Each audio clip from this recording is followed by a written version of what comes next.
Hello everyone, very very good morning. कैसे हो? Hope करता हूँ आप सब लोग अच्छे ही होंगे। सो फ्रेंड्स, आज की इस वीडियो में हम लोग बात करेंगे कि सरकारी टीचर कैसे बने। सरकारी टीचर बनने के लिए जो है कौन सी डिग्री लेनी पड़ती है, कौन कौन से एग्जाम देने पड़ते हैं, इस वीडियो में संपूर्ण जानकारी आपको देने वाला हूं। अगर आप लोग सरकारी शिक्षक बनना चाहते हैं तो आप हमारे चैनल को सब्सक्राइब कर लीजिए, ताकि जो भी अपडेट आए टीचिंग एग्जाम की वो अपडेट आपको सबसे पहले हमारे चैनल के माध्यम से मिल सके। तो चलिए वीडियो को स्टार्ट करते हैं। यहाँ पे हम primary, junior, TGT, PGT, LT grade की भर्ती के बारे में बात करेंगे। सबसे पहले हम यहाँ पे बात करेंगे प्राइमरी के लिए, यानी कि जो भी बच्चे जैसे प्राइमरी के जो है टीचर्स बनना चाहते हैं तो उनके लिए योग्यता क्या होनी चाहिए, कौन सी डिग्री होनी चाहिए एंड कौन कौन से एग्जाम देने पड़ते हैं। तो देखिए, सबसे पहले तो यहाँ पे आपका ग्रेजुएशन होना ही चाहिए। उसके बाद आप डीएलएड डिप्लोमा किए हो, ठीक है ना। अदर स्टेट में जैसे यूपी में डीएलएड होता है, इसका पूरा नाम बीटीसी है। अदर स्टेट में जैसे बहुत सारे स्टेट में इसे जो है अलग नाम से जाना जाता है। तो 2 ईयर का अगर आपका टीचिंग डिप्लोमा है तो आप जो है प्राइमरी के लिए जो है एलिजिबल रहोगे। साथ ही आपका सीटेट या तो फिर यूपी टेट क्वालिफाई हो। देखिए, आप जैसे यूपी से हो तो यूपी में यूपी टेट होता है, बिहार में बिहार टेट होता है। हर राज्य का अपना अलग टेट होता है। तो जिस भी राज्य में आपको वैकेंसी देना है उस राज्य का टेट आपका क्लियर होना चाहिए। ओके, उसके बाद अब जैसे सीटेट, सीटेट भी अगर आपका क्वालिफाई है तो आप स्टेट की वैकेंसी देख पाओगे। प्लस यहां पे देखना, जो सेंट्रल लेवल की जो वैकेंसी आती है, जैसे केवीएस की हो गई, नवोदय की वैकेंसी होगी, D+B की वैकेंसी हो गई, अदर स्टेट की वैकेंसी हो गई। सपोज आप यूपी से हो, बिहार में वैकेंसी आ गई, तो अगर आपका सीटेट क्वालिफाई है तो आप वहां पे एलिजिबल हो जाओगे। फिर वहां पे बीटेट आपको बिहार टेट नहीं देना पड़ेगा, ठीक है ना। तो सीटेट अगर आप क्वालिफाई कर लेते हो तो आप भारत के सभी राज्य में शिक्षक व शिक्षिकाएं बन जाओगे, अगर आपका डीएलएड कंप्लीट है तो, ठीक है ना। बाकी टेट भी आपको क्वालिफाई करना है, ठीक है ना। होप करता हूं समझ गए होंगे आप लोग।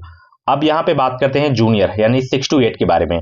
देखिए, अब यहाँ पे इसका क्या होता है, रूल अलग अलग होता है। जैसे यूपी में जो जूनियर की वैकेंसी आती है तो इसमें अगर आपका डीएलएड बीएड है और टेट सीटेट अगर आपका क्वालिफाई है तो आप यहाँ पे जो है फॉर्म भर लोगे। प्लस जैसे यहाँ पे ध्यान रखना, बिहार में जैसे वैकेंसी आती है तो बिहार में क्या होता है, यहाँ पे सब्जेक्ट कॉम्बिनेशन आपका होना चाहिए, ठीक है ना, जूनियर के लिए 6 to 8 के लिए।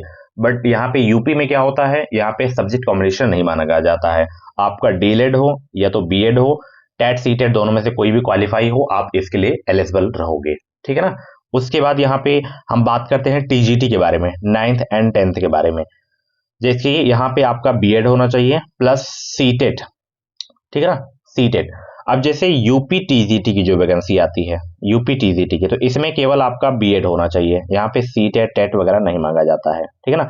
बीएड आपका हो, सब्जेक्ट कॉम्बिनेशन आपका हो। सपोज आपको हिंदी का शिक्षक बनना है, हिंदी का, तो आपका ग्रेजुएशन में सब्जेक्ट कौन कौन सा होना चाहिए, हिंदी संस्कृत होना चाहिए। ओके, इंग्लिश का बनना है तो इंग्लिश 2 ईयर कम से कम होना ही चाहिए। मैथ का बनना है तो मैथ आपका होना ही चाहिए। साइंस का टीचर बनना है तो फिजिक्स केमिस्ट्री आपका होना ही चाहिए। बायोलॉजी का बनना है तो जूलॉजी बॉटनी आपका होना ही चाहिए। ओके, एसएसटी का बनना है तो आपका जियोग्राफी हो गया, हिस्ट्री हो गया, पॉलिटिकल साइंस हो गया, इकोनॉमी हो गया। तो चारों में से 2 सब्जेक्ट आपके होने चाहिए। ये होता है सब्जेक्ट कॉम्बिनेशन, ठीक है ना। तो टीजीटी, अब जैसे यहाँ पे बिहार में जो वैकेंसी आती है टीजीटी की, बिहार में ध्यान से समझना, बिहार में जो टीजीटी की वैकेंसी आती है, यहाँ पे क्या होता है, आपका एस्टेट क्वालिफाई होना चाहिए। एस्टेट बिहार का अपना अलग से होता है, एस्टेट एग्जाम, पेपर 1 पेपर 2, यानी कि टीजीटी अगर आपको देना है तो टीजीटी का एस्टेट देना होगा, एंड पीजीटी अगर आपको देना है तो वहां पे आपका जो है पीजीटी का जो है एस्टेट आपका क्वालिफाई होना चाहिए। यूपी में केवल आपका बीएड होना चाहिए, आप टीजीटी की वैकेंसी देख पाओगे। ओके, ये डाउट क्लियर हो गया होगा। यूपी टीजीटी में केवल आपका बीएड होना चाहिए। बाकी और भी जैसे स्कूल में जो वैकेंसी आती है उसमें भी आपका सीटेट होना चाहिए। क्या होना चाहिए, सीटेट। जैसे D+B में जो वैकेंसी आती है, D+B हो गया, केवीएस में हो गया, नवोदय हो गया, ठीक है ना, नवोदय हो गया। इनमें जो वैकेंसी आती है, इनमें आपका सीटेट होना चाहिए, क्योंकि इसमें जूनियर की वैकेंसी नहीं आती है, डायरेक्ट टीजीटी की वैकेंसी आती है। और इसमें 6 से 10 तक आपको पढ़ाना होता है अगर आप टीजीटी के लिए एलिजिबल हो तो, ठीक है ना। तो आप सीटेट क्वालिफाई जरूर करना। देखिए, आप बीएड कर रहे हो या कर चुके हो या बीटीसी कर रहे हो या कर चुके हो, तो आप सीटेट 90 प्लस अंक से जरूर क्वालिफाई करो, ठीक है ना, ताकि जो भी टीचिंग वैकेंसी आए, चाहे सेंट्रल लेवल की आए चाहे स्टेट लेवल की आए, सभी के लिए आप एलिजिबल रहो, ठीक है ना। चलिए, एलटी ग्रेड देखिए, हर स्टेट में एलटी ग्रेड की वैकेंसी आती है, जीआईसी कॉलेज की 9-10 के लिए आती है इसकी वैकेंसी, 11-12 की भी आती है प्रोफेसर की, बट उसमें आपका पीजी होना चाहिए, ठीक है। इसमें क्या होना चाहिए, आपका बीएड होना चाहिए प्लस सब्जेक्ट कॉम्बिनेशन होना चाहिए, ठीक है ना, सब्जेक्ट कॉम्बिनेशन आपका होना चाहिए एलटी ग्रेड की, बहुत नंबर 1 की जॉब होती है, ठीक है ये। उसके बाद यहाँ पे देखना पीजीटी के बारे में बात करेंगे।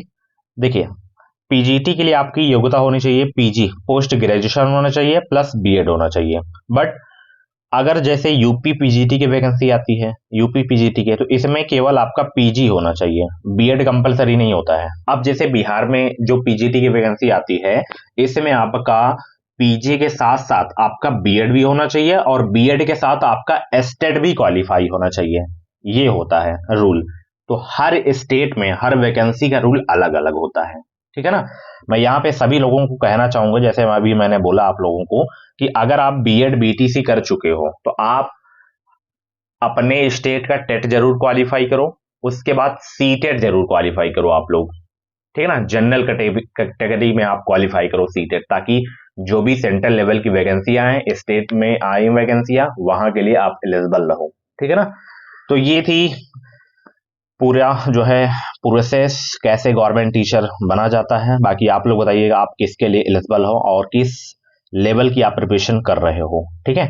अब यहाँ पे देखना, जैसे प्राइमरी के आप लिए जो है आप एलिजिबल हो, तो यहाँ पे डीएलएड आपका होना चाहिए प्लस टेट सीटेट, उसके बाद सुपर टेट आपका एग्जाम होता है, उसको क्वालिफाई के लिए तो आपकी जॉब होती है वो पक्की हो जाती है, आप टीचर बन जाओगे। वैसे ही जूनियर में होता है, डीएलएड बीएड आपका हो गया और फिर आपका टेट सीटेट क्वालिफाई हो गया, ये एग्जाम दे लिए, उसके बाद इसमें भी सुपर टेट होता है, वैकेंसी जब आती है तो सुपर टेट होता है, ठीक है ना।